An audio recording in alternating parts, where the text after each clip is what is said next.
Okay, so in this video, I would like to focus my attention on the situation in Yemen involving Saudi Arabia as well as the United States of America.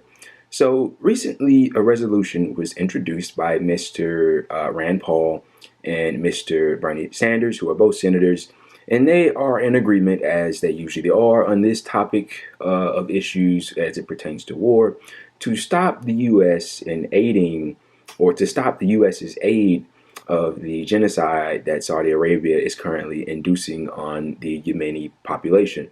So, if you're unaware, this has been going on for quite some time, and what I want to do is I want to just give you a little bit of an overview of what's happening through this Hill article, an article from the Hill that essentially details the following.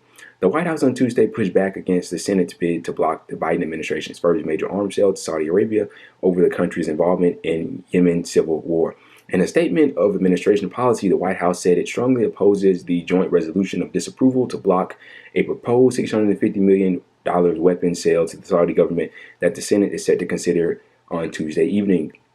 The administration argued that the proposed foreign military sale, which included 280 air-to-air missiles made by Raytheon Technologies, would replenish Saudi Arabia's existing inventory of air-to-air missiles to defend against aerial cross-border attacks and would not be used to engage ground targets.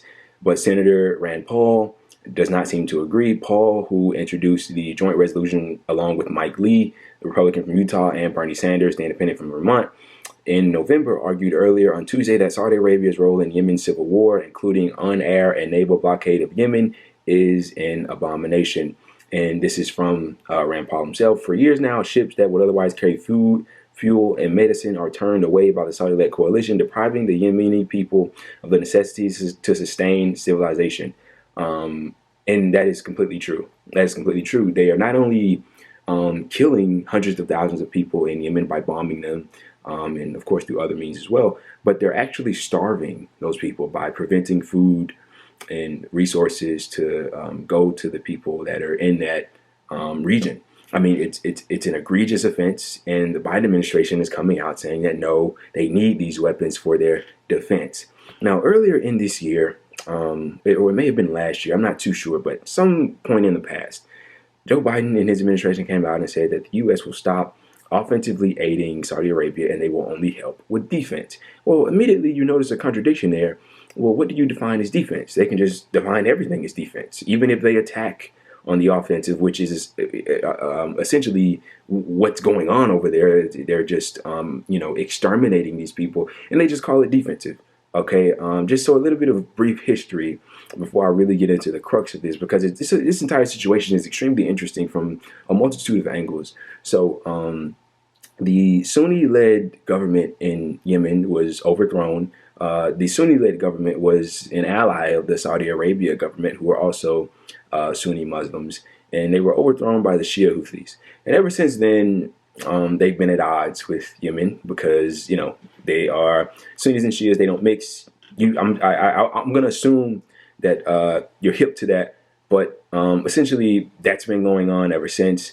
And I say this is amazing because the United States, they have come out and protest and said that they're not going to send diplomats to the Beijing Olympics, the Winter Beijing Olympics, to China in protest of China's human rights abuses and violations. And Australia, as well as I believe the UK, Boris Johnson came out and issued a statement that they are standing with the United States and protesting against China. Well, there's a word to describe this entire situation: hypocrisy. Because the United States, and as they're protesting and grandstanding, saying that, and they're specifically motioning to the Chinese treatment of the Uyghur Muslims over there, and I believe it's Xinjiang or something like that. Well, we're continuing, and they call that a genocide. They call it a genocide. I'm not denying that it is. I'm just telling you what's coming from the U.S. government. But they say that they're protesting that genocide while they're actively aiding and allowing a genocide to continue through one of our allies. I mean, $650 million in weapons, that's amazing. And by the way, what did I just read in this article? This weapons deal includes 280 air-to-air missiles made by Raytheon Technologies. Sounds familiar, doesn't it? Did you know that Biden's Secretary of Defense what the hell is his name? I think it's like Lloyd Austin, I think is his name. He was on the board of Raytheon Technologies. When he left Raytheon, he got like $5 million or something. I want to ask you a question. So since we know that our government is bought and owned by the military industrial complex, big pharma, the big CEOs, all the big industries that own our government, right? And they do their bidding. We know that, right? So if the president's secretary of defense was previously on the board of Raytheon's, and when he parted with Raytheon's, he got several $1 million to leave, right? What's he gonna do when these types of issues come up? Is he gonna say, no, we're not gonna sell these weapons to Saudi Arabia? We're not gonna, no. No, of course he's going to be in favor of it. There's a conflict of interest there. That's what it's called. It's corruption. And so when these types of deals happen, just know that there's always a lane in which you can trace and figure out, oh, okay, this guy used to be associated with this people. You know, he takes money from this industry. That's why he's in support of that. I mean, it's all corruption at the end of the day. And once again, it's hypocrisy because we're berating China, calling them thugs and a bunch of other different names when this is what we're doing. And this isn't the only thing that we're doing. We're also throwing money at Israel to support their Iron Dome as they continue to do what we would refer to as human rights abuses and violations against the Palestinian people. But I don't need to open old wounds and rehash that. That is an ever so prevalent issue, of course, don't get me wrong. But this is on the subject of Yemen and the Yemeni people. Look, man, this is absolutely horrendous that they're continuing this. They're starving the people over there in Yemen.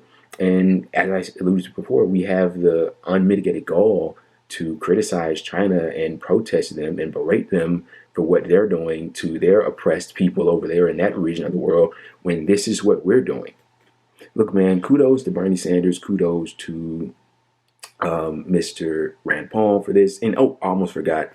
So, I was watching other people talk about this, and they brought up a really great point. So you may have noticed in this country, we've been experiencing higher gas prices lately. So The Intercept published an article not too long ago about why that mainly is. And it's because the mad sociopath that runs Saudi Arabia, Mohammed bin Salman, he has been restricting oil supply to the U.S., which is essentially causing gas prices to shoot up. And so the reason for that is, it's speculated and it's entirely, it seems accurate to me. He gave the green light for the American journalist Jamal Khashoggi to be assassinated, to be killed. And he wanted to have a meeting with Biden, and Biden refused to meet with him, essentially on the grounds of, you had an American journalist killed, and it was kind of like, no, I'm not going to meet with you, and he refused to meet with him. And this fucking sociopath, in order to get back at, I guess, Biden and the administration, started to slow down the oil going to America, right? Until gas prices shot up. Of course, that hurts Biden approval rating. They're going to blame him for that. Honestly, when it comes to the president and gas prices, there's not a whole lot they can do in that aspect. But that's an entirely different situation for a conversation for an entirely different video and subject. But that's essentially what kind of happened there. And so you have Biden giving him the $650 million weapons deal as essentially I'm sorry for not meeting with you. Is it sad? Yeah. Is it a cuck move? Yeah. Is America in the position to do something different? Yeah. But look, man, this is what you have when you have corrupt leaders. A Secretary of Defense that used to sit on the board of Raytheon Technologies, Joe Biden, who takes money from this, that, and the third, and people that have no kind of moral compass. This is what you'll see.